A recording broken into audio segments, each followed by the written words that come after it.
Hey everyone, welcome back to the channel.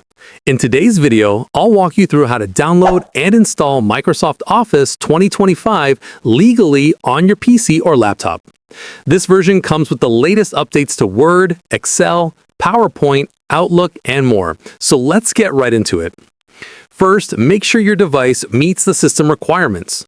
You'll need Windows 10 or 11, at least 4 GB of RAM, and around 10 GB of free storage space. Having a stable internet connection is also important for a smooth installation. Next, open your web browser and go to the official Microsoft Office website. That's office.com. Once you're there, sign in with your Microsoft account. If you don't have one, click Create Account and set it up. It only takes a minute.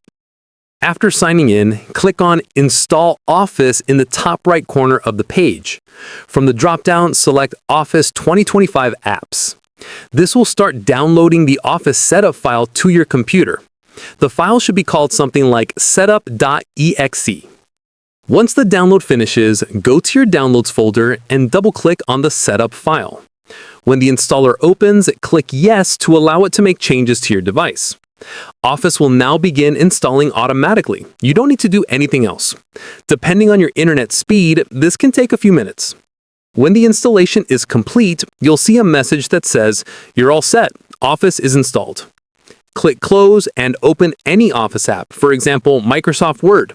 When it launches, sign in again with the same Microsoft account you used earlier. This will activate your copy of Office 2025.